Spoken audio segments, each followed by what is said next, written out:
Graças a Deus. Que a paz do Senhor esteja no seu coração nesse momento. É uma alegria muito grande voltar a falar com cada um de vocês e dessa feita nós estaremos postando mais um comentário em uma das nossas lições da CPAD e dessa feita a lição de número 10 de 3 de junho de 2018. A lição deste momento tem como título Ética Cristã e Vida Financeira. Estaremos vendo através dessa lição como o cristão, no uso da ética cristã, ele deve se comportar perante ou diante da sua vida financeira. É um texto bastante importante, como os demais, porque nós temos a oportunidade de refletir um pouco sobre essa questão que diz respeito a cada um de nós e que atinge diretamente a família. E nós sabemos que muitas famílias elas têm sofrido seríssimos problemas exatamente por pecarem, por errarem nessa questão da administração da vida financeira. O textuário da nossa lição nos apresenta: por que gastais o dinheiro naquilo que não é pão, e o produto do vosso trabalho naquilo que não pode satisfazer?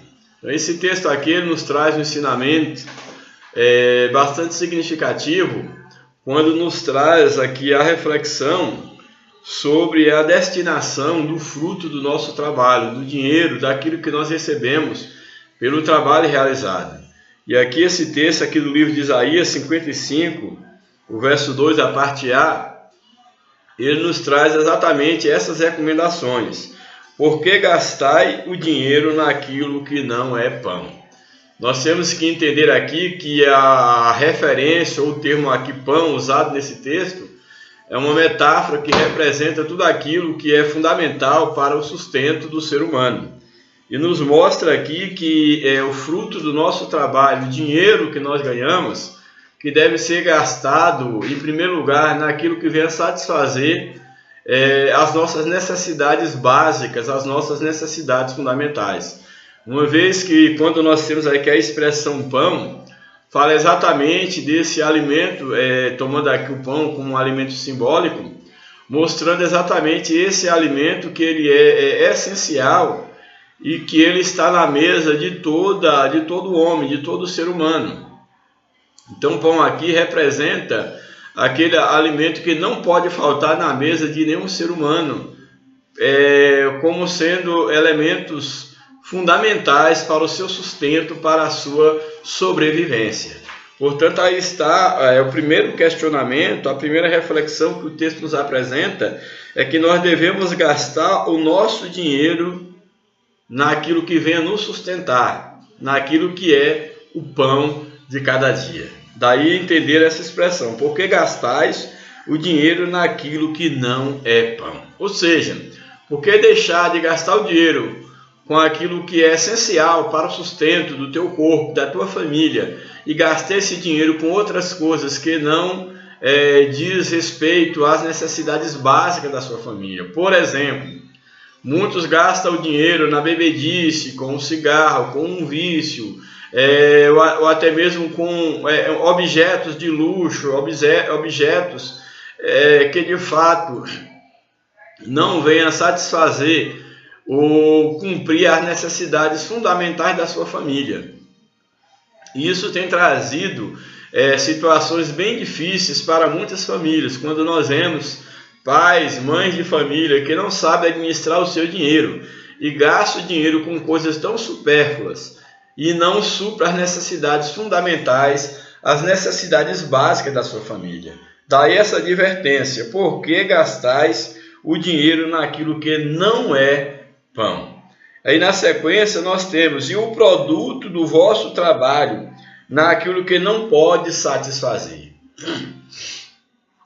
Ponderando aqui que a ideia do satisfazer temos que entender no sentido daquelas necessidades elementares, necessidade básica, porque muitas das vezes nós sabemos que, a depender do contexto que se pode interpretar a palavra satisfazer, alguém, por exemplo, pode ter a satisfação através, no caso de um jogo, numa roupa cara, por exemplo, em fazer uma grande aposta, em gastar o seu dinheiro, quem sabe, com a prostituição, com a bebida, com o cigarro, com os vícios. Existem N fatores que aparentemente podem ser vistos como algo satisfatório da necessidade do homem, das suas necessidades. Porém, quando a Bíblia fala aqui de não gastar o fruto do trabalho naquilo que não pode satisfazer, nós temos que tomar a palavra aqui satisfação, satisfazer, não num mero sentido de um capricho, de uma concupiscência da carne, uma concupiscência do homem desprovido de uma responsabilidade maior, tanto com a sua própria vida, quanto com a vida da sua família. A ideia aqui do satisfazer diz respeito às necessidades fundamentais do ser humano, as necessidades fundamentais da família, e não a uma satisfação irresponsável. Então deve-se entender o conceito daqui do satisfazer no sentido de uma necessidade, que uma coisa é uma necessidade, outra coisa é um capricho, outra coisa são desejos supérfluos que muitas das vezes o homem quer satisfazer como sendo uma necessidade, algo essencial na sua vida, mas de fato não condiz às suas verdadeiras necessidades ou às verdadeiras necessidades da sua família. A verdade prática nos apresenta: as finanças do crente devem ser bem administradas para ele garantir o sustento da família, contribuir na manutenção da igreja local e ajudar o próximo. Aqui o comentarista ele apresenta a necessidade da boa administração nas finanças e dá os exemplos aqui onde essa boa administração ela pode surtir efeito, que em primeiro lugar nós temos aqui a família. Uma boa administração faz com que a família ela seja bem nutrida, ela seja abençoada, ela seja favorecida com a boa administração. Temos também aqui a boa administração no sentido do sustento para a família, do contribuir para a igreja, para a obra de Deus. Entende-se aqui igreja como uma obra de Deus e não necessariamente igreja no sentido de satisfazer ou estar, quem sabe, trazendo benefícios para a religião em si, para homens, aqueles detentores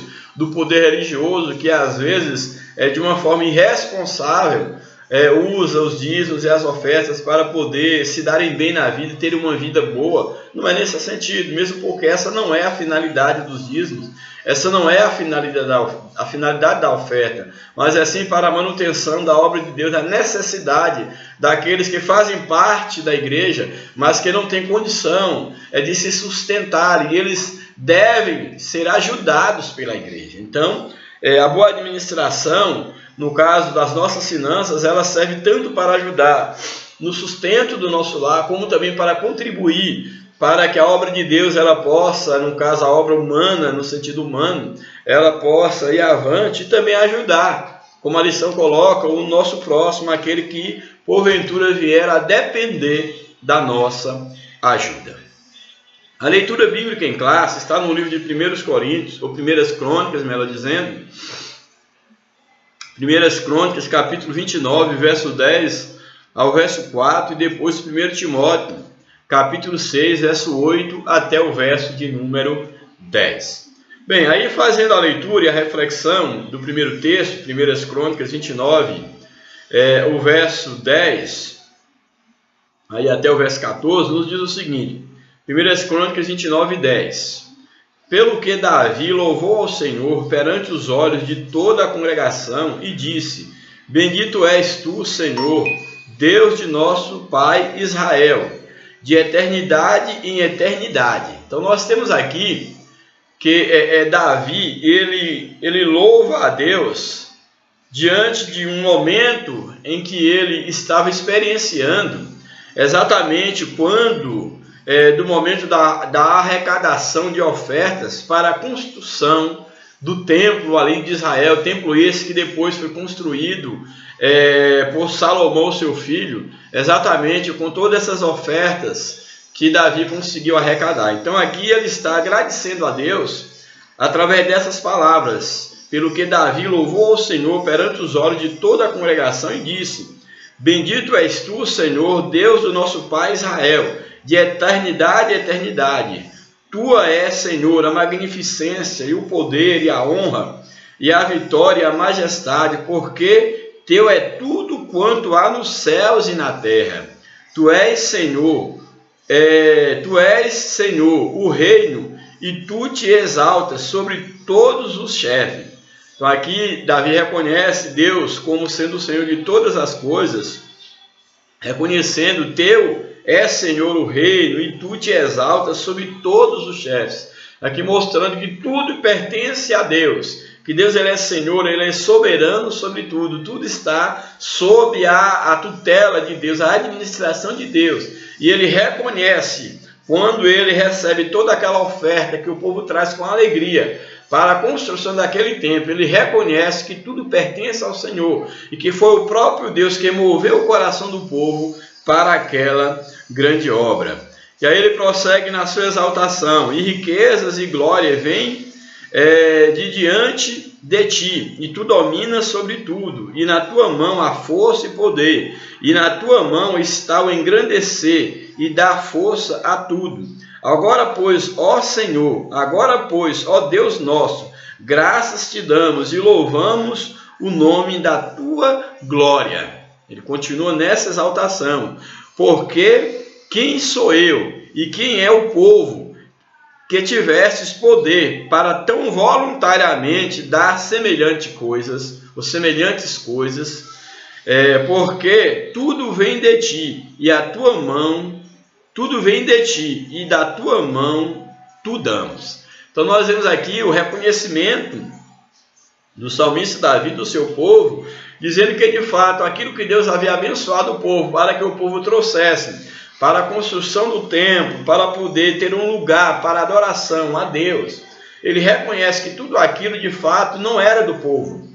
Foi o próprio Deus que deu ao povo essa capacidade, deu ao povo aquela condição, aquelas possibilidades, aquelas posses, para que agora eles estivessem devolvendo isso para Deus. Então é um gesto de reconhecimento de que tudo vem de Deus e que tudo deve voltar para Deus. Louvado seja o nome do Senhor. E é interessante observar que nós estamos falando aqui sobre a administração, a ética na vida financeira, na administração, e Davi agora ele soube administrar esses recursos a ponto de juntar recursos suficientes para a construção de um templo, de uma grande obra para Deus. Louvado seja o nome de Jesus. Em 1 Timóteo, capítulo 6, verso 8 até o 10, nós temos então aí a sequência da leitura bíblica em classe, quando nos diz o seguinte, aí no verso de número 8: tendo, porém, sustento, e com o que nos cobrirmos, estejamos com isso contentes. Aqui nós temos o ensinamento de Paulo a Timóteo, lembrando que Paulo ele era um homem experimentado, tanto na escassez como na abundância. Era um homem que teve experiências antes de ter um encontro com Cristo, um homem que tinha privilégios, um homem que fazia parte da nata da sociedade religiosa, mas que também, após o chamado para servir a Deus, o chamado de Cristo, ele passou por várias privações, por várias dificuldades. Ele aprendeu o quanto custa sofrer pelo nome de Jesus. E aqui Paulo ele está aconselhando, a partir das suas experiências, ele está aconselhando a Timóteo, seu filho na fé, e ele traz esse aconselhamento para Timóteo, que também serve para nós. Quando Paulo ele faz a seguinte observação: tendo, porém, sustento, e com o que nos cobrirmos, estejamos com isso contentes. É interessante nós observarmos que Paulo aqui ele traz ensinamento sobre a gratidão e sobre ser grato a Deus por aquilo que nós tivermos. Não quer dizer com isso que Paulo está pregando aqui a miséria, que as pessoas devem ser conformadas, que elas não devem batalhar por uma vida melhor, uma vida financeira melhor. Não é necessariamente isso que Paulo está colocando. Paulo, o que ele está apresentando aqui é exatamente que, uma vez que a nossa vida, que nós temos lutado, temos batalhado pela nossa vida financeira, e uma vez que o que nós temos conquistado aparentemente não é o suficiente, não é aquilo que nós almejamos, não é aquilo que os outros, quem sabe, têm adquirido até mesmo por meio ilícito, Paulo está nos ensinando a necessidade de sermos gratos a Deus por aquilo que Ele tem nos dado. A gratidão a Deus é o caminho para nós obtermos, é o favor de Deus. Não que nós venhamos a comprar a Deus através de nenhuma obra, mas porque um coração agradecido é um coração que permite Deus trabalhar e direcionar para as conquistas que Deus quer que nós conquistamos. E entendendo que muitas das vezes ter a bênção de Deus na vida, adquirir ou alcançar grandes conquistas, não é necessariamente ter uma vida fácil, não é necessariamente ter uma vida boa, cercada de bens materiais, mas não quer dizer com isso que Deus não possa nos conceder as bênçãos também na vida material. Mas o mais importante é que a Bíblia nos ensina que nós devemos aprender a ser fiel no pouco, para que Deus possa nos colocar sobre o muito. Então Paulo aqui ele traz esse ensinamento, tendo porém o sustento, com que nos cobrimos, estejamos com isso contentes, agradecidos a Deus. E não necessariamente conformados no sentido de não ir à luta, de não ir à batalha. Aí o verso de número 9 nos diz o seguinte: mas os que querem ser ricos, aqueles que não contentam com aquilo que as suas possibilidades lhe permitem alcançar com toda a sua luta, com todo o seu empenho, mas há pessoas que nunca estão satisfeitas com aquilo que têm, com aquilo que elas conseguiram, ou com aquilo que Deus lhes deu. Então essas pessoas, Paulo traz o seguinte aconselhamento: mas os que querem ser ricos caem em tentação e em laço, e em muitas concupiscências, porque a concupiscência, essa cobiça por bens materiais ou pelos prazeres desta vida. Caem em muitas concupiscências. E aí ele continua dizendo, concupiscências loucas e nocivas, que submergem os homens na perdição e ruína. Olha o que Paulo aqui nos apresenta: mas os que querem ser ricos caem em tentação, em laço e em muitas concupiscências loucas e nocivas, que submergem os homens na perdição e ruína. Então mostra aqui que aqueles que vivem a busca de riqueza, a busca desenfreada por riqueza, não olhando sequer o direito do outro, passando por cima de todos, usando todos os meios, lícitos e ilícitos, para se tornarem ricos, que esses estão fadados a cair no laço da concupiscência, estão fadados ao fracasso, à perdição e a entrarem em grande ruína. Então aqui é uma advertência da palavra de Deus de Paulo aqui a Timóteo. Aí o verso 10 nos apresenta: porque o amor do dinheiro, ou o amor ao dinheiro, é a raiz de toda espécie de males. E nessa cobiça pelo dinheiro, alguns se desviaram da fé e transpassaram a si mesmo com muitas dores. Então aqui está mostrando o perigo do apego, do amor ao dinheiro. Não é que em momento algum aqui, nem Paulo, nem na Bíblia, a Bíblia esteja condenando a aquisição de bens ou de dinheiro. Mas a questão é o amor, é o apego ao dinheiro. Tem pessoas que o dinheiro para ela é um Deus, é o mamon, que a Bíblia nos apresenta. E a Bíblia coloca então que esse amor ao dinheiro, esse apego, essa paixão ao dinheiro, que você coloca o dinheiro acima da sua vida, acima da sua saúde, acima da sua família, dos seus amigos, da sua moral, acima até de Deus, que esse apego ao dinheiro, esse amor ao dinheiro, é exatamente a raiz de todos os males.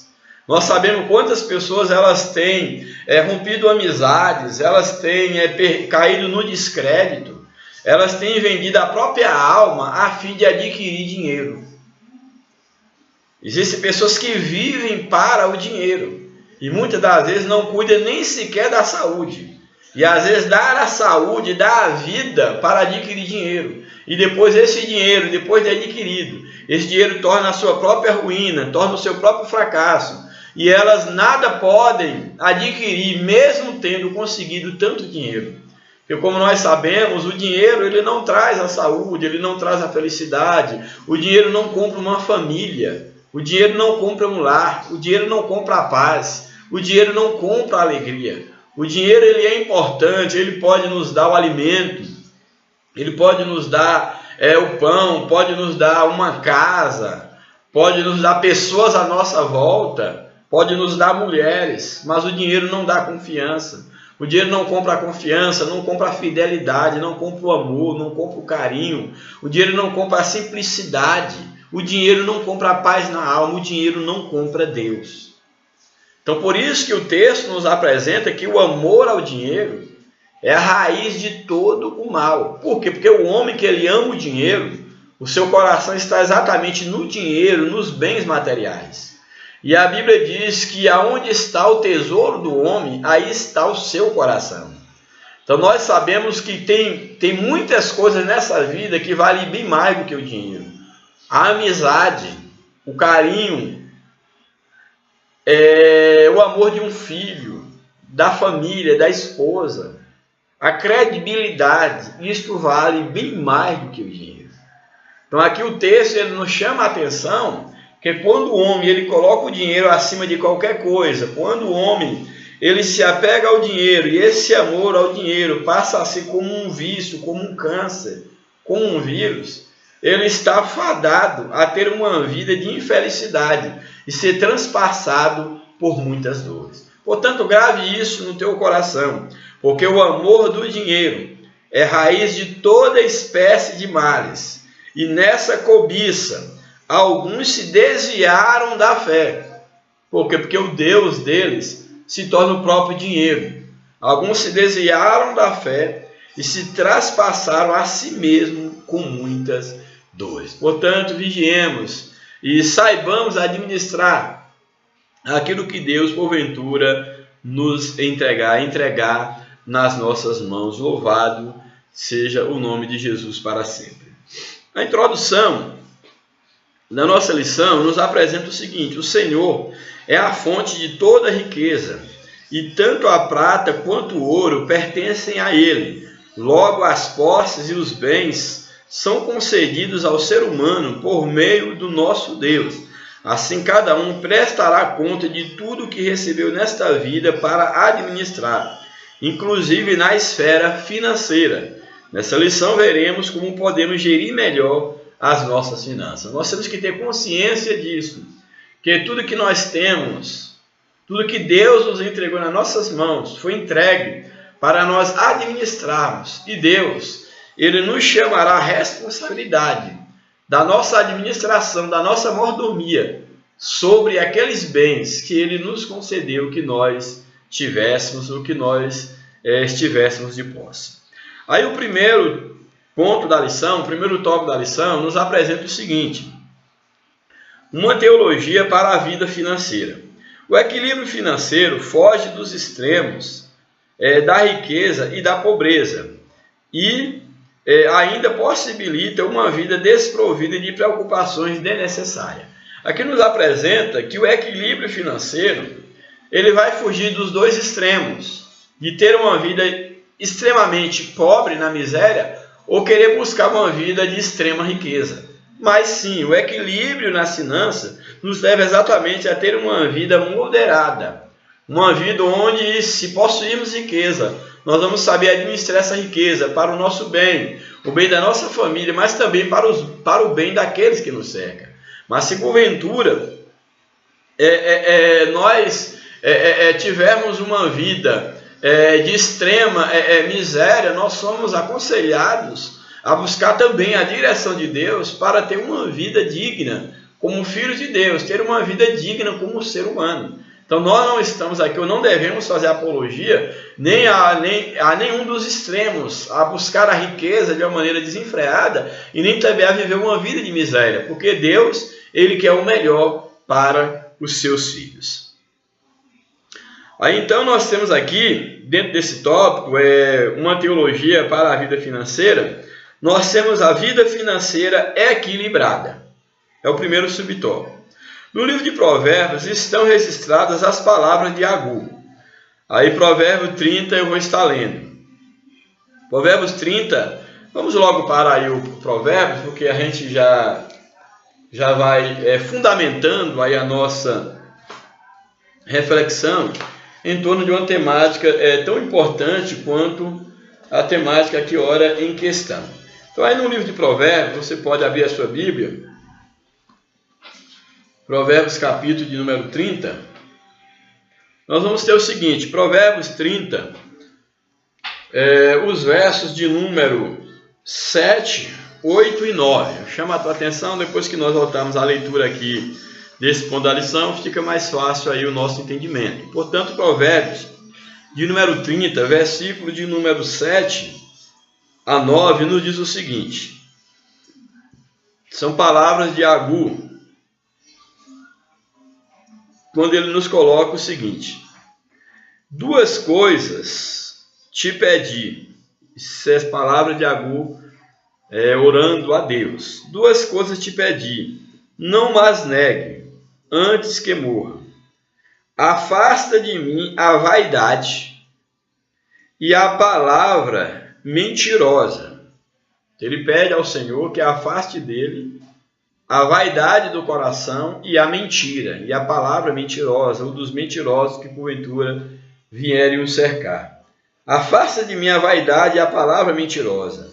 Não me des nem a pobreza, nem a riqueza. Mantém em mim do pão da minha porção acostumada. Então agora aqui ele faz esse pedido, essa oração, pedindo a Deus que não lhe dê nem a riqueza e nem também a pobreza, mas que o mantenha com a porção diária. E o que ele quer dizer com isso? Aí ele vai explicar o porquê da sua oração, aí no verso subsequente, no verso 9, quando ele diz o seguinte: para que, porventura de farto, ou seja, estando rico, porventura de farto, te não negues e diga, quem é o Senhor? Então ele quer manter o seu coração firme ao Senhor, e ele pede ao Senhor que não lhe dê riqueza, para que porventura a sua riqueza não faça esquecer de Deus. Nós sabemos que infelizmente muitos, enquanto estavam numa vida simples, ainda valorizavam a fé, valorizavam o outro, valorizavam o próprio Deus. Mas quando passam a adquirir riquezas, Deus é substituído pela sua própria riqueza. E agora eles vivem como se não reconhecessem a Deus. E aqui então Agur está dizendo, olha, para que porventura de farto te não negues e diga quem é o Senhor. Ou que, no caso da pobreza, empobrecendo, venha a furtar e lançar mão do nome de Deus. Ou seja, não me dê riqueza para não esquecer de ti, mas também que eu não seja acometido pela pobreza, a ponto de lançar mão, de ter que roubar, de que pegar o que não é meu, e também está lançando mão, sujando, manchando o nome de Deus, blasfemando do nome de Deus. Então temos aqui sábias palavras de Agur, quando ele mostra e ele pede a Deus o suficiente, a sua porção diária, para que ele possa continuar dependendo de Deus a cada dia, e não esquecendo de Deus no seu coração, como também não lançando mão, nem do nome de Deus, no sentido de blasfemar, como também de lançar mão daquilo que não lhe pertence. Louvado seja o nome de Jesus. Aí, então, nós já podemos ler aqui o comentário do subtópico. Então, no livro de Provérbios estão registradas as palavras de Agur, nós lemos, ele faz 2 pedidos ao Senhor, pelos quais almejava usufruir antes da sua morte. O primeiro pedido foi para uma vida íntegra, que ele tivesse uma vida íntegra, uma vida honesta, livre da vaidade e da falsidade. O segundo foi uma vida financeira equilibrada, não me des nem a pobreza nem a riqueza. O motivo deste segundo pedido é explicado no verso 9, como nós lá lemos, para que porventura de farto não te negue e diga quem é o Senhor, ou que empobrecendo venha a furtar e lance mão do nome de Deus, do Senhor. Agur desejava dinheiro suficiente para uma vida digna que não levasse a pecar. Ele não queria muito dinheiro, objetivando assim evitar soberba, mas também não desejava que lhe faltasse para não ser desonesto, não roubar. Nesse propósito, ele apenas aspira à porção necessária de cada dia. Foi exatamente isso que Cristo nos ensinou a pedir. O pão nosso de cada dia dá-nos hoje. Então nós temos aqui que a oração de Agur é exatamente o que Cristo nos ensinou na oração do Pai Nosso. O pão nosso de cada dia dá-nos hoje, Senhor. A ideia aqui da oração do Pai Nosso e do que Agur coloca, o pão de cada dia, é exatamente mostrar a dependência do Senhor a cada dia. Crer na providência de Deus, que Deus suprirá as nossas necessidades diárias. E não precisamos estar correndo atrás de grandes riquezas, acumulando muita coisa, uma vez que o Senhor ele pode cuidar de nós e Ele cuida do nosso sustento. Então, o pão de cada dia, a expressão, o pão nosso de cada dia, dá-nos hoje, é uma expressão que remete à dependência diária de Deus, da sua provisão, do seu sustento. Louvado seja o nome de Jesus. Então, nesse primeiro subtópico, nós temos aqui exatamente uma teologia, uma ética cristã para uma vida financeira, está exatamente em ter uma vida financeira equilibrada. O segundo subtópico nos apresenta o perigo do amor do dinheiro, o amor ao dinheiro. O apóstolo Paulo confirma que a vida moderada é o melhor caminho para fugir dos laços das tentações da riqueza. É fato que a cobiça pelo dinheiro corrompe o homem e o faz desviar da fé. Isso é um fato. O homem que ele ele vive em torno do dinheiro, ele acaba se afastando de Deus, se afastando da fé, e ele passa a não ser verdadeiro também em relação às pessoas que o cercam. Entretanto, o texto bíblico mostra que o mal em si não está no dinheiro em si, mas no amor do dinheiro, no amor ao dinheiro, como nós já apontamos. O mal está em perder a comunhão com Deus e passar a depositar a confiança nas riquezas. A Bíblia revela que essa atitude foi empecilho de libertação na vida de muitos, como por exemplo o jovem rico. Certo jovem, a Bíblia nos relata aí no livro de Lucas, capítulo 18, verso de número 23, que certo jovem ele procura Jesus a fim de segui-lo, porém ele era possuidor de muitas riquezas. E naquele momento Jesus lança a ele um teste, um desafio, para ver se de fato se o amor a Jesus era verdadeiro, se a sua intenção de seguir a Cristo era verdadeiro. Jesus então disse para ele que ele deveria vender tudo quanto tinha, e não era para dar para Jesus ou para os discípulos, mas que ele deveria se dispor de tudo, vender tudo quanto tinha, devia repartir com os pobres e depois seguir a Jesus. Mas a Bíblia diz que aquele jovem, ele saiu pesaroso, saiu triste, porque ele era dono de muitas riquezas, porque o seu coração estava preso nas suas riquezas, e ele não tinha a condição, a capacidade de poder distribuir os seus bens com os pobres, para poder abraçar uma riqueza maior, que era uma vida ao lado de Jesus. Então nós temos aqui que a riqueza para este jovem, a riqueza para ele foi um empecilho para ele poder seguir a Jesus. Então temos aqui o exemplo desse jovem. Ele foi um laço para esse jovem, então, a riqueza. Temos o exemplo também de Judas Iscariotes.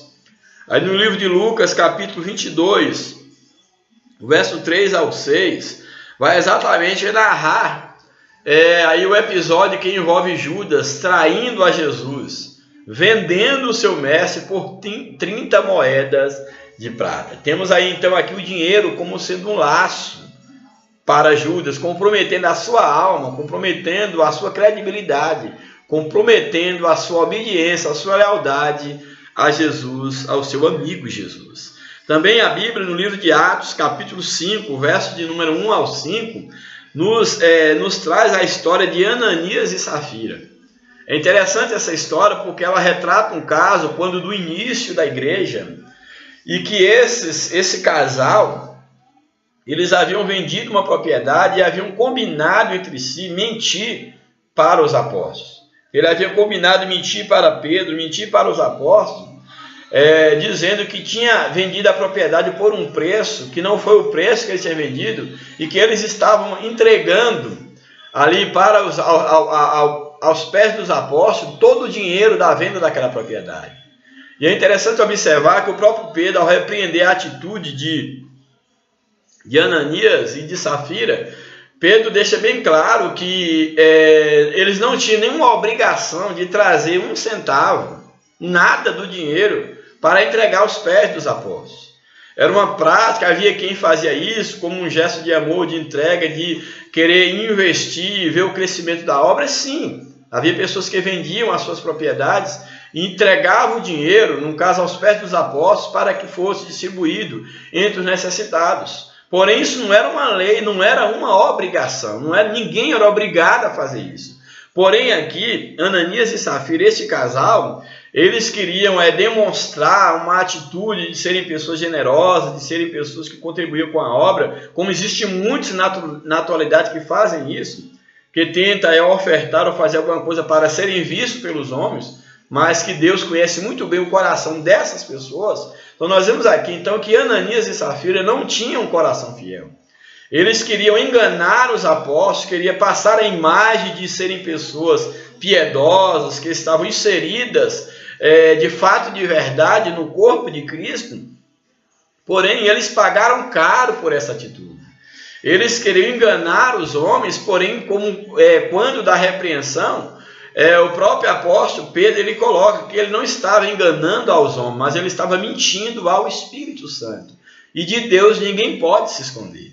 Então nós temos aqui, esse texto nos retrata aí do livro de Atos, capítulo 5, verso 1 a seguir, nos retrata exatamente que naquele momento, quando Ananias em primeiro lugar chegou, mentindo para os apóstolos, ele foi desmascarado ali pelo apóstolo, pela igreja, pelo apóstolo Pedro, os irmãos que estavam ali, e mostrou a farsa, a mentira que eles estavam ali praticando, que ele estava praticando, e nos diz o texto que naquele momento, ao ser repreendido, Pedro diz então a Ananias que o dinheiro estava na sua posse, que ele poderia muito bem fazer o que quisesse com aquele dinheiro, mas que ele estava não mentindo a homens, mas ao Espírito Santo.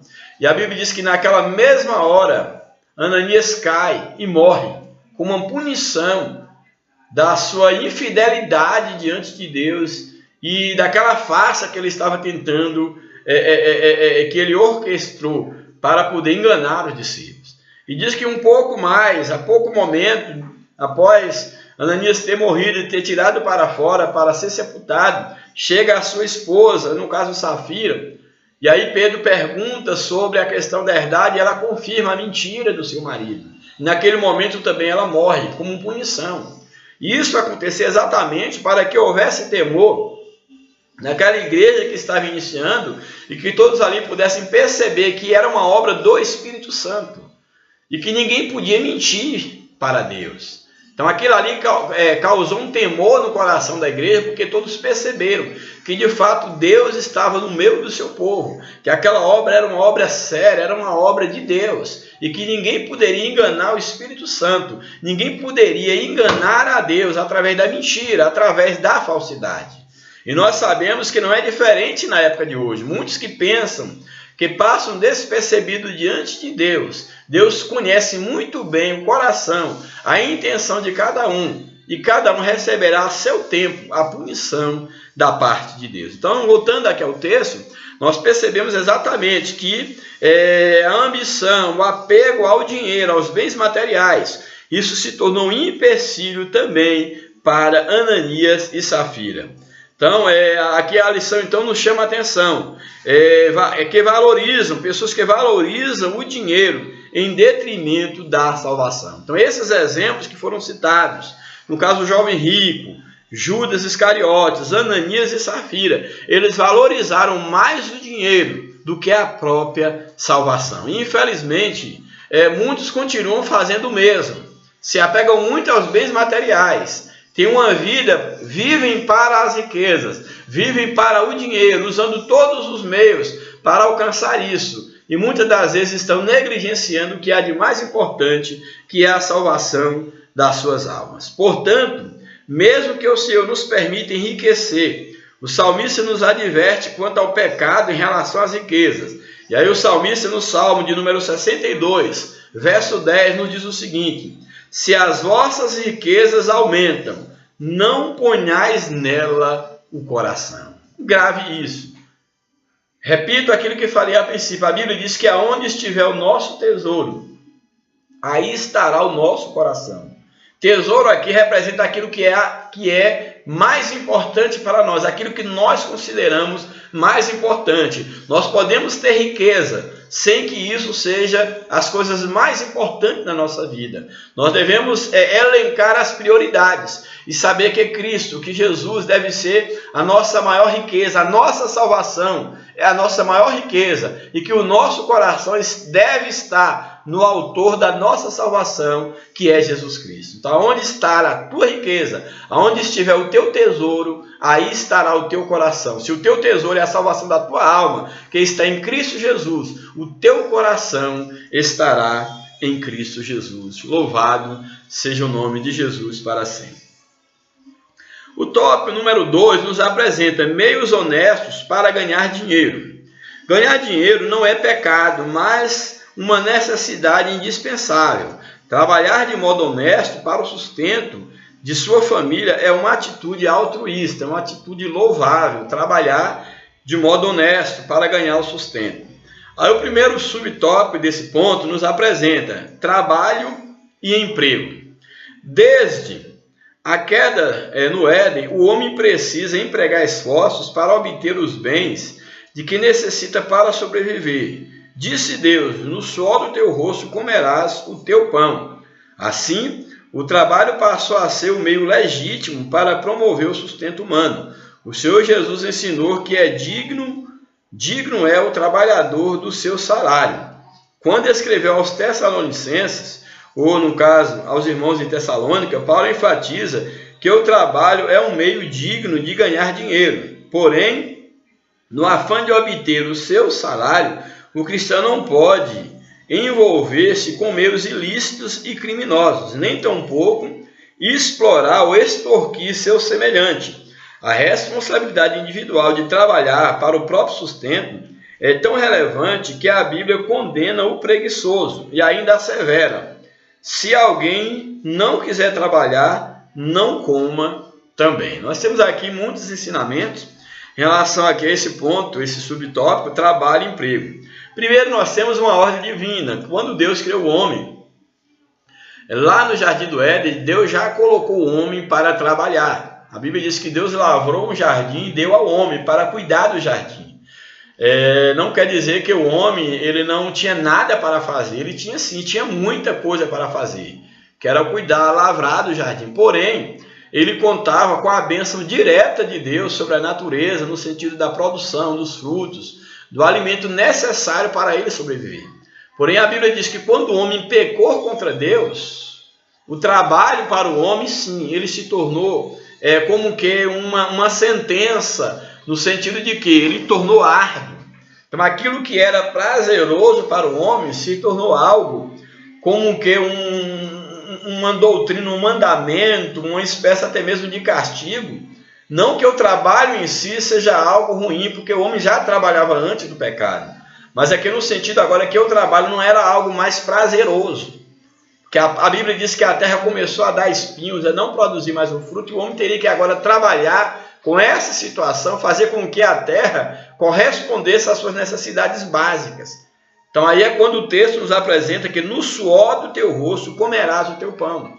O homem, a ideia do suor é que ele teria que batalhar, teria que trabalhar, teria dificuldades, N dificuldades para conseguir o seu alimento. Mas essa era uma ordenação divina, portanto o trabalho era estipulado, tanto ele já havia antes da queda, como ele é agora, no caso, acentuado por Deus em relação ao homem como sendo um meio para a sua sobrevivência, para a sua dignidade. Ele teria que trabalhar, teria que levar a terra, e do suor do seu rosto, ele então passaria a comer o seu pão. Então o Senhor Jesus também, a lição nos apresenta, ele fala em relação ao trabalho e diz que digno é o trabalhador do seu salário. Salário é a recompensa do trabalho do homem para o seu sustento. Também Paulo, aos irmãos em Tessalônica, ele vai enfatizar o trabalho como um meio digno para poder ganhar o sustento, porém chama-nos a atenção que o cristão ele deve ter cuidado para não envolver-se com meios lícitos e ilícitos para ganhar dinheiro.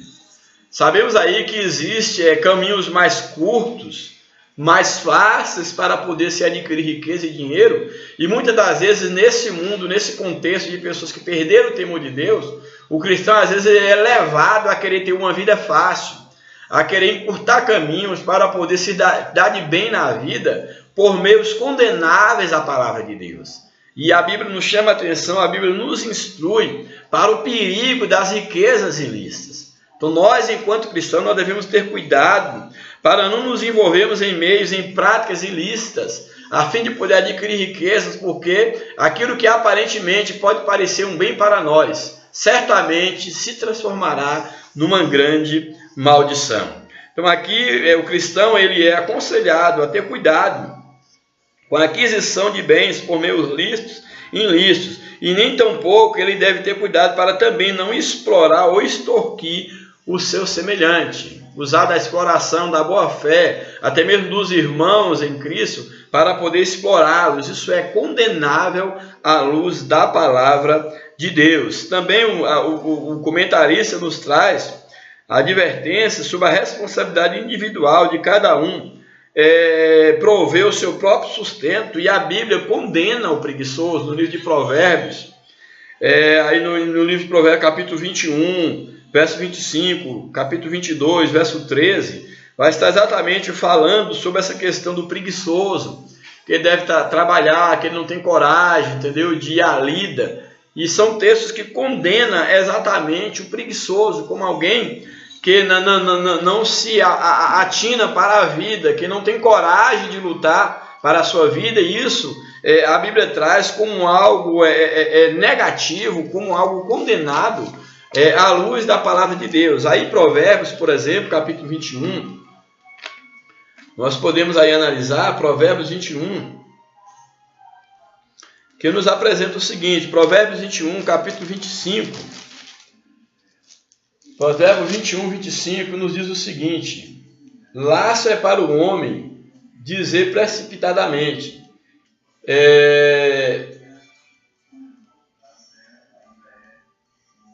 laços é para o homem dizer precipitadamente, e santo feito voto e não inquirir. E aí um pouco mais à frente, na referência mais exata, 21, e do verso 25, que aqui nós estamos no capítulo 20, o 21, 25, ele vai nos apresentar o seguinte: o desejo do preguiçoso o mata. O desejo do preguiçoso o mata, porque as suas mãos recusam-se a trabalhar. Qual é o desejo do preguiçoso? O desejo do preguiçoso é não trabalhar. Então esse é o desejo do preguiçoso. E a Bíblia diz aqui em Provérbios 21, 25, que o desejo do preguiçoso mata, porque as suas mãos recusam-se a trabalhar. Ele quer ter as coisas sem precisar trabalhar. Então, são textos aqui que nos mostram, que condena a atitude do preguiçoso. Ainda no capítulo 22, o verso 13 nos apresenta: diz o preguiçoso, um leão está lá fora, serei morto no meio das ruas. Ou seja, uma desculpa para não trabalhar. E também aí no livro de 2 Tessalonicenses, capítulo 3, verso 10, nos apresenta o seguinte: se alguém não quiser trabalhar, não coma também, mostrando a necessidade do homem trabalhar e gerir o seu próprio sustento. Um pouco aí mais na frente, a lição no subtópico 2 desse segundo tópico nos apresenta escolarização e mobilidade social. A sociedade é formada por classes sociais. A possibilidade de um cidadão trocar de classe é denominada de mobilidade social, que seria essa mobilização, essa possibilidade de alguém mudar de classe social. Um dos meios disponíveis para isso, para a mobilidade social, é exatamente a escolarização, ou seja, a educação acadêmica. A escolarização proporciona, melhor dizendo, a capacidade profissional e o acesso a níveis superiores de ensino. Os que alcançam maior escolarização possuem maior possibilidade ou probabilidade de encontrar empregos com bons salários. No entanto, o cristão precisa tomar cuidado na busca de seu aprimoramento intelectual para não se enredar ou ser enredado por meio de filosofias e vãs sutilezas. Precisa também ter em mente que não devemos buscar conhecimento por vanglória, por nos considerar melhor do que os outros. Assim, o padrão bíblico está em usarmos a escolarização e a ascensão social para servir melhor o reino de Deus. Então aqui nos mostra também como um meio honesto para ganhar dinheiro, além do trabalho e do emprego, mostra a questão da escolarização e da mobilidade social, mostrando o quê? Que através dos estudos o homem pode adquirir uma posição melhor na vida financeira, um posto melhor. E nós sabemos que nós vivemos numa geração onde poucas pessoas se atentam a isso. Muitos querem ter uma vida melhor, mas não se aplicam aos estudos. Quantos jovens e adolescentes, e eu tenho experiência disso, que não se esforçam nos seus estudos. É a geração, como diz aí, neném, que nem trabalha, nem estuda, entendeu? Mas que querem ter uma vida fácil. E nós sabemos que as oportunidades na vida, vivemos numa sociedade competitiva, e um dos meios de uma ascensão social, de ter boas oportunidades na vida, é exatamente através dos estudos, através da dedicação, da escolarização. E temos um país que, eu posso dizer isso enquanto professor, que oferece a todos os cidadãos, ou a maioria dos cidadãos, principalmente aqueles que vivem nos centros urbanos, nas cidades, nas grandes cidades, que oferecem a todos a possibilidade de uma ascensão através dos estudos. Temos alguns poucos exemplos de pessoas, por exemplo, que viviam, no caso, na pobreza, muitos que eram, por exemplo, catadores de lixo, não menosprezando, mas que se empenharam através dos estudos, entendeu? Buscaram todos os meios, entendeu? Indo, visitando bibliotecas, se empenhando, estudando, entendeu? E conseguiram se formarem e terem boa colocação na vida. Então é uma grande possibilidade de uma ascensão social. Não quer dizer que todos que vão estudar vão ter as mesmas oportunidades, mas é uma possibilidade concreta de uma ascensão através do estudo, a possibilidade de um concurso, de uma colocação melhor, exatamente através da escolarização. Mas, infelizmente, muitos não se dão a esse trabalho, à dedicação, à busca do conhecimento. Então, aqui é uma orientação, enquanto cristão, nós devemos orientar os nossos irmãos a busca do conhecimento. É claro que esse conhecimento, como a lição nos observa aqui, devemos ter cuidado para não ser levado por filosofias vãs, perniciosas, e que esse conhecimento, que a intenção na busca desse conhecimento não seja para vangloriarmos, para humilharmos as outras pessoas, para nos acharmos melhor do que os outros, mas que o objetivo seja exatamente servir as pessoas, ter uma vida melhor, e que através dessa bênção nas nossas vidas, que nós possamos também abençoar as pessoas que estão à nossa volta, servir melhor o reino de Deus e as pessoas que Deus colocarem na nossa caminhada. E também interessante, nós temos aqui o tópico 3 da nossa lição, quando nos apresenta como administrar o dinheiro. Um dos grandes problemas do ser humano e das pessoas é exatamente a incapacidade de administração, e em particular administrar dinheiro, administrar bens materiais. A mordomia nas finanças é de responsabilidade de todos os membros da família. A má gestão financeira provoca endividamento e constrangimentos desnecessários. Quantos pais de família, quantas pessoas estão aí constrangidas, envergonhadas, com credores na porta, porque não sabe administrar aquilo que ganha. Então é interessante pedir de Deus sabedoria, se possível tomar orientações de profissionais, de pessoas que podem nos ajudar, para que nós possamos aprender a ser bons administradores daquilo que nós recebemos. E é interessante também fazermos uma observação, que muitas das vezes a questão da administração, de ter uma vida com menos preocupação, não está ligado necessariamente ao fato de ganharmos muito dinheiro. Tem pessoas, por exemplo, que têm bons salários, mas são péssimos administradores. Só andam tomando dinheiro emprestado, só andam endividados. Enquanto outros ganham um salário mínimo e têm uma vida tranquila, porque sabem administrar, são fiéis no pouco que têm, tem a bênção, a direção de Deus na administração do pouco que eles têm. Aí o comentarista, ele vai aqui nos apresentar, eu acho bem interessante aqui, ele vai nos apresentar algumas coisas que nos chamam aqui a atenção. Então, em primeiro lugar, ele apresenta a fidelidade na casa do Senhor. Isso é interessante, é plausível, é necessário que sejamos fiéis também na obra do Senhor, na contribuição, nos dízimos, nas ofertas, para que haja sustento na casa do Senhor, para que a obra de Deus possa prosperar. Sim, isso é algo necessário. Porém, nós vivemos num contexto onde se deve ponderar muitas das coisas. A gente conhece cada coisa dentro do seu contexto. Há muitas igrejas sérias, muitos homens de Deus, pastores sérios, que de fato são chamados e estão à altura.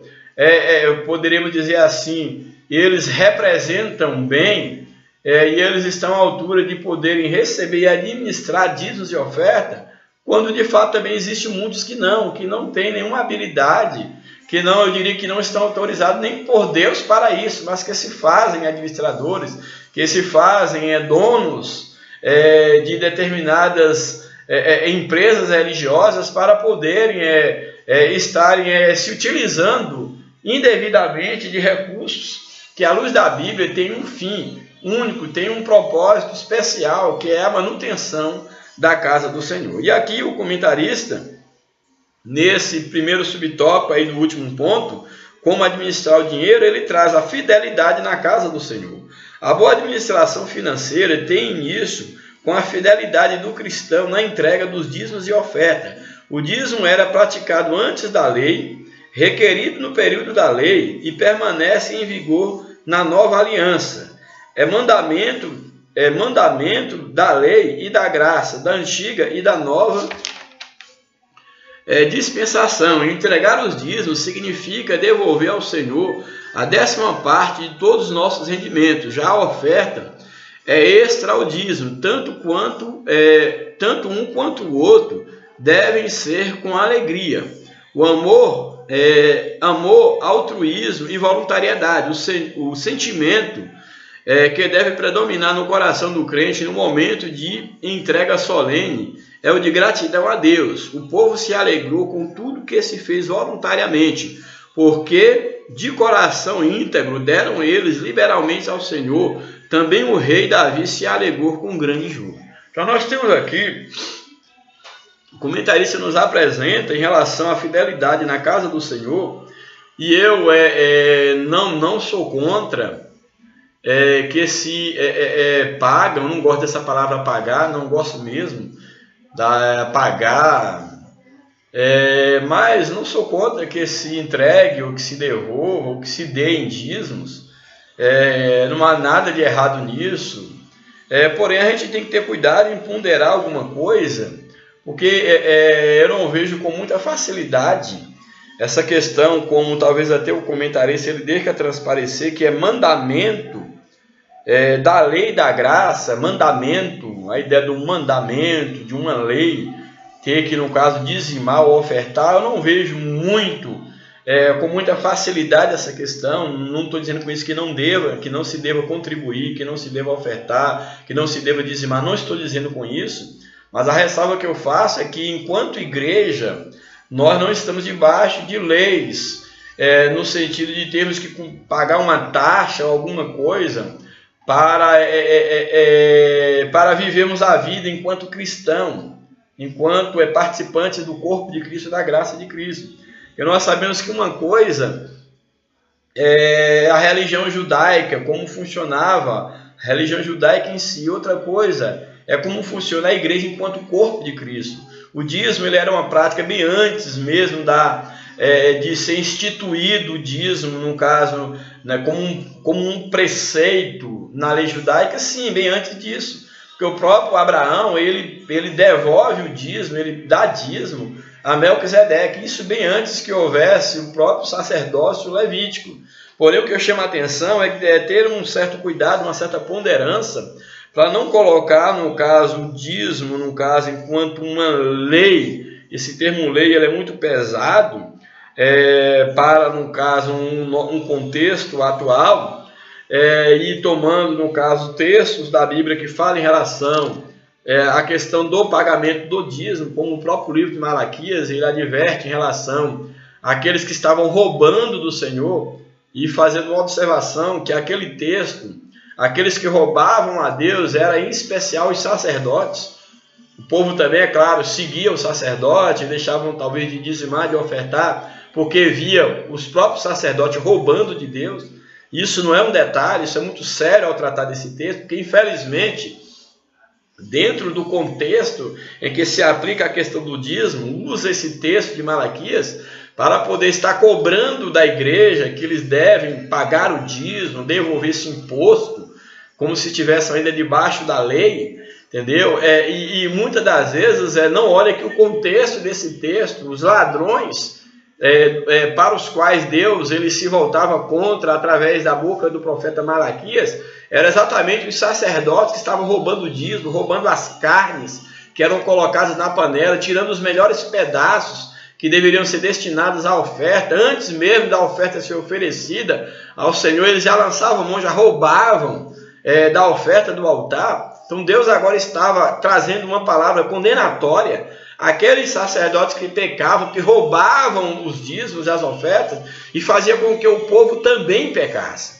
Então eu quero fazer essa observação para que nós possamos entender que de fato cada coisa tem que ser analisada dentro do contexto. Repito, não sou contra, não há erro nenhum em se pagar, em se devolver ou dar o dízimo, mas nós temos que entender que o dízimo, com a oferta, dentro do contexto da graça, deve ser algo voluntário, não como uma lei, não como uma estipulação, que eu tenho que pagar aquele imposto à risca, porque senão estarei em falha, a minha salvação estará comprometida, porque isso não tem base bíblica dentro da nova aliança.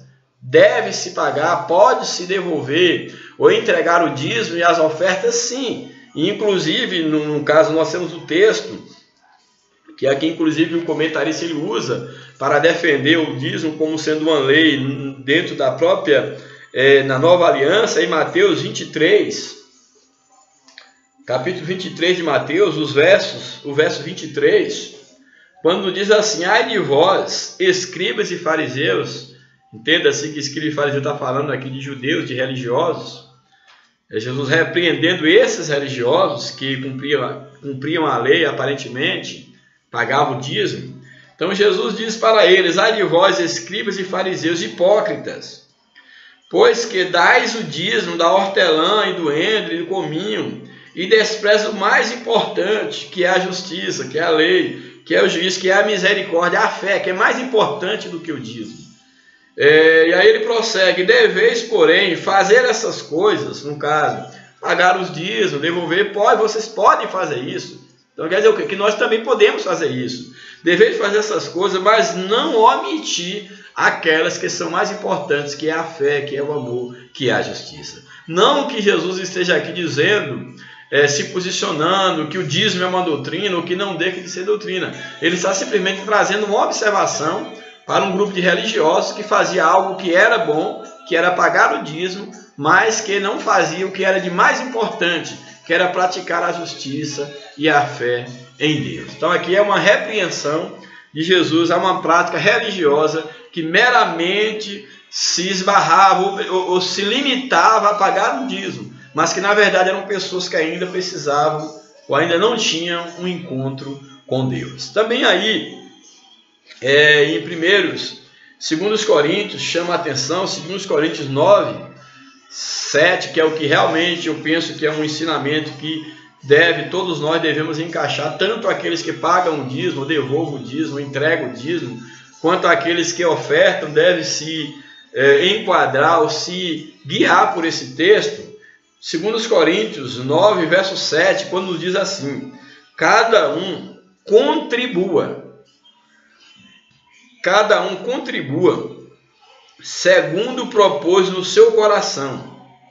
Então, nós vemos aqui o que a Bíblia defende, a lei da contribuição, quando nos apresenta cada um, que não é lei, não é lei, aqui é a lei do amor. Que a ideia de contribuir, ela não perpassa pela obrigação, pela porcentagem, cerca de 10, de 15, de 20, não passa por isso. A lei da contribuição é a lei, entre aspas, da liberalidade, que cada um dá aquilo que propôs no seu coração. Pode ser 10%, pode ser 20%, pode ser 50%, pode ser tudo. Porque o amor é exatamente o que motiva a essa liberalidade, a essa contribuição. Então o verso 7 nos diz: cada um contribua segundo o propósito no seu coração, não com tristeza. Quantos, quando tem que tirar o dízimo, se entristecem porque aquilo vai fazer falta no seu orçamento?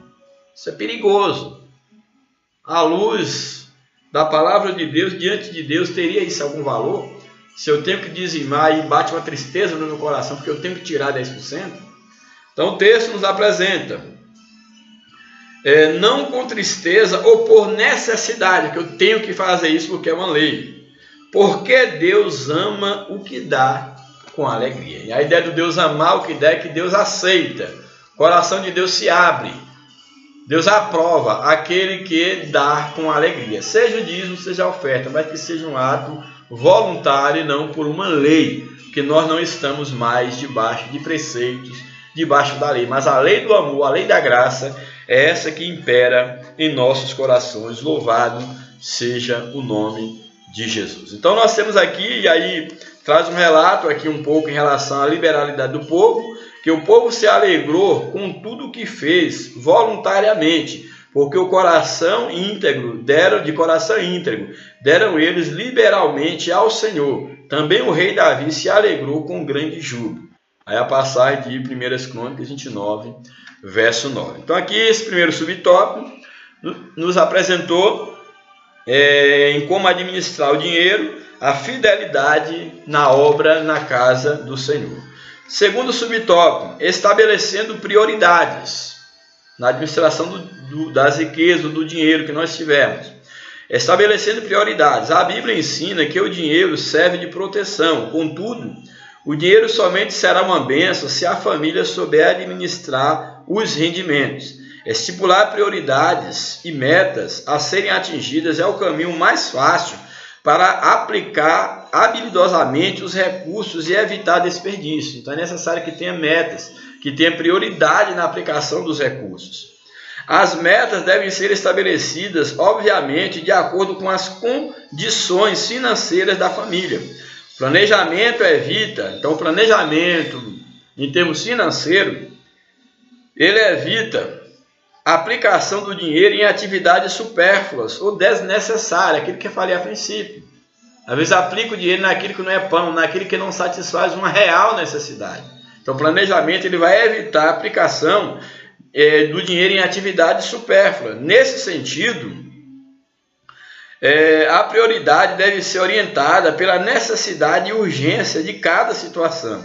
Assim, uma administração transparente e sincera demonstra temor de Deus na aplicação das finanças na família.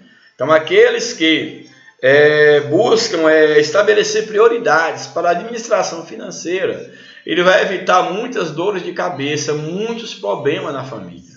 Quantos chefes de família, quantas chefes de família, por não saber administrar, estão endividadas, não tem mais nem o pão, nem o alimento em casa, ou tudo aquilo que pega, o salário que pega já é para dar para o credor e continuar devendo e não consegue se libertar mais, exatamente porque não sabe estabelecer prioridades, não sabe estabelecer meta, não sabe elencar as prioridades para uma boa administração financeira, uma boa administração no lar. E finalmente o último subtópico nos apresenta o seguinte: evitando as dívidas. Olha, antes de falar desse subtópico, para encerrarmos, eu quero chamar a atenção de vocês para algo que eu até notei aqui, para que não esquecesse, em relação à compra a crediário, ao cartão de crédito. Nós sabemos que hoje nós temos uma facilidade muito grande para se fazer um cartão de crédito, e aqueles que têm um emprego meramente seguro, as empresas aí, elas estão correndo atrás de clientes, e aí quer a todo custo fazer planos que você tenha cartões e mais cartões de crédito. E é um caminho para uma complicação muito grande, para endividamento. E aí me chamou a atenção, porque a gente percebe muitas das vezes, principalmente na grande mídia, pessoas dizendo que de um dia para o outro receberam bênçãos de Deus, carros novos, etc.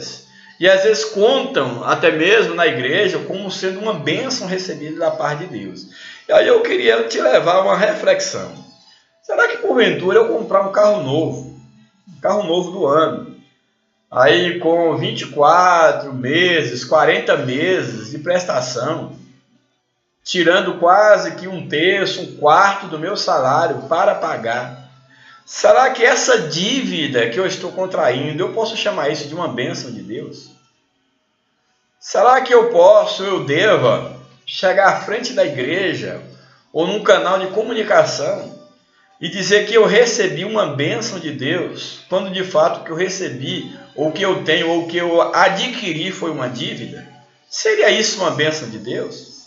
Você pode chamar de bênção de Deus um compromisso, um crediário, algo que você adquiriu para estar endividado aí durante 4, 5 anos, comprometendo o orçamento da sua família, comprometendo a sua imagem, a sua dignidade. Isso você pode chamar de bênção de Deus? Será que de fato isso é uma bênção de Deus? Contrair uma grande dívida, isso é uma bênção de Deus? Eu entendo bênção de Deus como algo diferente. Eu não sei até que ponto alguém pode chamar que tenha recebido de Deus uma bênção, quando de fato o que ele contraiu foi uma dívida, e muitas das vezes impagável, que quando ele terminar de pagar o bem, ele já nem o tem mais, ou já não vale mais nem um terço do valor daquilo que ele adquiriu. Então, eu só quero fazer essa breve observação para que você tenha muito cuidado ao dizer que recebeu de Deus uma bênção, quando na verdade você está adquirindo uma maldição. Você entra no cartão de crédito, você quer, às vezes, aparentar uma vida que você não tem condição de sustentar, para poder ostentar uma vida na qual você não tem condição. Você, às vezes, faz compromisso, você entra no cartão de crédito, compra, às vezes, algo que você não tem condição de pagar, para poder manter as aparências, para poder manter uma aparência, inclusive, dentro da igreja, para dizer que é uma pessoa abençoada por Deus, que recebeu de Deus uma bênção. E muitas das vezes você pode ter adquirido uma maldição. E Deus, ele não dá nenhuma maldição para os seus filhos. A bênção de Deus não é um endividamento. A bênção de Deus não é uma ostentação. Então eu quero só te aconselhar, tenha muito cuidado quando você usa da palavra de Deus, ou quando você usa do púlpito, para dizer que Deus te deu uma bênção, quando na verdade o que você adquiriu foi uma maldição. Então tenha muito cuidado com essa questão do crediário, do uso do cartão de crédito, de estar contraindo dívidas imensas, se complicando todo, e usando isso como se foi Deus que tivesse te dado uma bênção. Será que foi Deus que te deu? Se olhar dentro desse ângulo e você refletir um pouco, você verá que essa bênção não é tão bênção, ou não é bênção, como você imagina que seja. Eu quis chamar essa atenção porque eu acho que é necessário. Então, último tópico, subtópico. Evitando as dívidas. A falha no estabelecimento de prioridades provoca o endividamento. Quando a família não planeja suas compras, acaba por contrair dívidas acima de suas posses. Assim o lar passa a sofrer privações e se torna refém do credor. Não há nada pior do que ter um credor na nossa porta. Ou quando não na nossa porta, já que nesse contexto atual, temos o nosso nome sujo na praça. A nossa dignidade, o nosso caráter, a nossa imagem suja por causa das dívidas. Pois o que toma emprestado, o livro de Provérbios 22, verso 7, diz o seguinte: o que toma emprestado é servo do que empresta.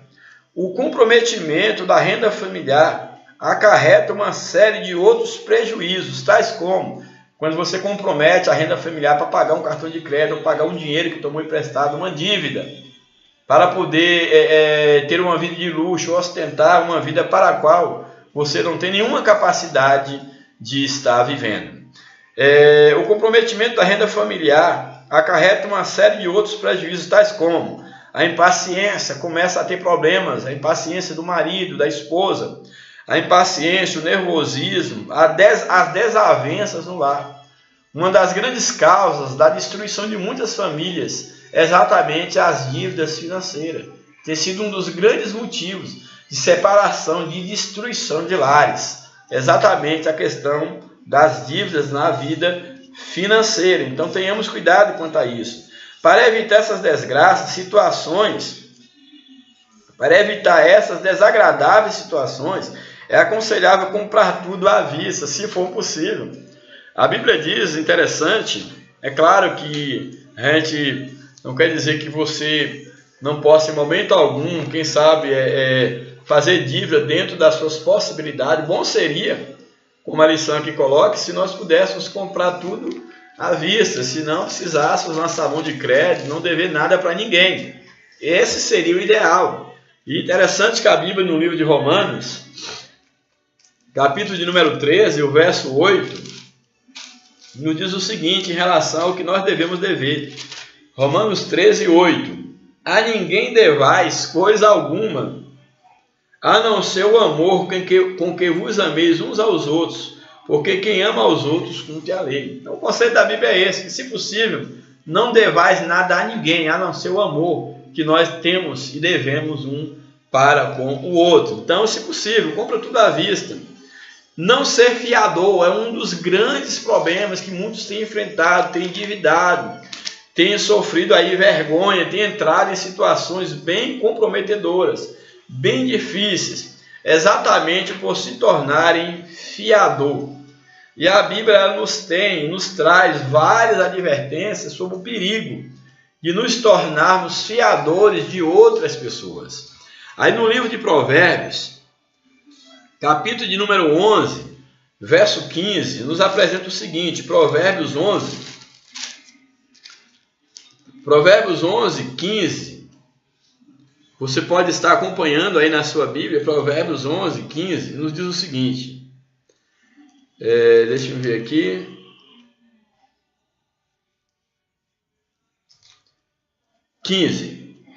de certo sofrerá severamente aquele que ficar por fiador de estranho, mas o que aborrece a fiança estará seguro. Então, olha o que a Bíblia nos diz quanto ao fiador. De certo sofrerá severamente aquele que ficar por fiador do estranho, mas o que aborrece a fiança estará seguro. Então, olha, muitas coisas nós poderíamos evitar se nós fugíssemos exatamente de ficar como um fiador, principalmente de pessoas estranhas. E até conhecidos também, que a gente deve ter o cuidado. Mas a ideia de ser fiador, eu sempre penso da seguinte maneira. Em primeiro lugar, a Bíblia deixa bem claro que você não deve ser fiador de estranho, porque é estranho. A Bíblia vai entrar em complicações. Quem fica como fiador de estranho, mas estará seguro que foge de ser um fiador. Mas até mesmo no âmbito de pessoas que você conhece, você deve pensar duas vezes antes de ser um fiador. Eu, na minha concepção, não lembro se eu já tenha ficado fiador de alguém assim diretamente, talvez indiretamente, mas na minha concepção, você só deve ficar fiador de alguém se você tiver o dinheiro, condição de pagar a dívida do outro. Então, por exemplo, se eu ganho um salário mínimo, como é que eu vou ficar fiador de uma dívida, por exemplo, de R$2.000? Então, eu tenho para mim que se eu ganho um salário mínimo, eu devo ficar fiador, no mínimo, de alguém que faça um compromisso que envolva um salário mínimo. Isso para eu poder, em última instância, ficar totalmente sem nada durante um mês para saldar o compromisso do outro. Então, deve-se pensar muito bem nisso, que, por exemplo, se eu ganho um salário mínimo e eu tenho que ficar de fiador, ainda que seja de um amigo, que essa dívida ela seja uma dívida que eu tenha condição de pagar. Uma dívida de R$100, de R$200, que não venha comprometer o meu orçamento familiar de uma maneira muito significativa. Mas eu penso que qualquer um que fica fiador do outro tem que ter essa consciência de que ele está assumindo a dívida e que há uma possibilidade real de que ele tenha que pagar a dívida. Uma vez que, se alguém está te colocando como um fiador, é porque essa pessoa no momento ela não tem, ou pelo menos ela não tem o que pagar no momento. E uma vez que você se coloca como fiador, você deve estar consciente da possibilidade de que você tenha que pagar aquela dívida. Então, o mais aconselhável é não ser fiador de ninguém. Do estranho, em primeira mão, e até mesmo de alguém conhecido, caso você não tenha condição de pagar a dívida. Porque, olhando de maneira, por um ângulo da questão da dignidade, da moral, do respeito, do caráter, quando você se compromete a ser fiador de alguém, você deve ter condição de pagar aquela dívida, porque aquela dívida também ela é sua. Então a Bíblia nos orienta a não ficar fiador de estranhos, se possível, de ninguém. Fugir dos agiotas. Outra coisa também que eu conheço, pessoas que sofreram e sofrem até hoje, pela questão de entrar, pelo esse caminho da agiotagem, de tomar dinheiro de agiotas. A Bíblia no livro de Êxodo é interessante, a Bíblia sempre ela tem uma resposta para tudo. No livro de Êxodo, capítulo 22, verso 25, Êxodo 22, verso 25, adverte: se emprestar dinheiro ao meu povo, falando para o povo entre o próprio povo, se emprestar dinheiro ao meu povo, ao pobre que está contigo, não te haverás com ele como usurário, não lhes imporás usura. Usura aqui nesse contexto é juros. Imagine que alguém esteja necessitado e ele tome, por exemplo, R$500 emprestado porque ele não tem. E ele precisa desse dinheiro para saldar um compromisso. E aí eu empresto a juros, eu digo, não, eu te empresto 500 para que você me pague com 600. Se a pessoa não está podendo pagar nem 500, como é que vai pagar 600? Nós sabemos de N que o juro abusivo, a usura, ela é condenada à luz da Bíblia. E aqui o texto nos adverte a nós fugirmos dos agiotas. O comentarista aqui nos adverte a fugirmos dos agiotas. E sabemos que quantas pessoas, por exemplo, que tanto tomaram dinheiro emprestado em agiotas e se complicaram a causa de pessoas que ficam tão envergonhadas a ponto de tirarem as suas próprias vidas. E há outros casos de emprestarem dinheiro para, no caso de serem agiotas, a fim de ganhar dinheiro fácil, praticando a usura, e às vezes acabaram perdendo tudo exatamente pela prática da usura. São pessoas que apostaram tudo em ganhar dinheiro de uma maneira fácil e acabaram trazendo complicações para si e para outros. Aí amizades são rompidas, vidas até mesmo são ceifadas. Então tudo isso a Bíblia nos adverte a ter cuidado. Isso faz parte da maneira como nós devemos nos relacionar ou conviver com a questão financeira, com a administração financeira, para evitarmos dívidas, para evitarmos complicações. Então está aí o conselho aqui do comentarista da palavra de Deus: fugir da usura, fugir então dos agiotas. E também a Bíblia nos adverte, que o comentarista nos coloca a ser fiel a Deus em tudo. Como já foi apresentado anteriormente, não vou estar aqui retomando, ele fez apresentando a questão da fidelidade nos dízimos, nas ofertas, que nós já apresentamos anteriormente. Então é necessário que nós tenhamos cuidado para que nós possamos receber de Deus sabedoria, para sabermos administrar os nossos recursos financeiros, a fim de que a nossa família ela não venha sofrer com a nossa falta de administração e que também outros não sejam envolvidos na nossa incapacidade de administrar financeiramente falando. Então esses foram os tópicos que nós vimos na lição. E aí a conclusão da lição nos apresenta o seguinte: o cristão deve trabalhar honesta e diligentemente para suprir o sustento de sua família. Ele deve administrar bem os seus recursos, a fim de não pecar contra Deus e não expor a sua família ao vexame moral e à privação. Devemos, em primeiro lugar, confiar que Deus suprirá todas as nossas necessidades. Em segundo lugar, fazer todo o possível ao nosso alcance para bem administrar recursos ou os recursos que Deus nos deu. Então nós devemos ter consciência, pedir sabedoria a Deus, estar descansado de que Deus ele supre as nossas necessidades, mas ao mesmo tempo pedir sabedoria a Deus para sermos fiéis mordomos, bons administradores, para que tenhamos ética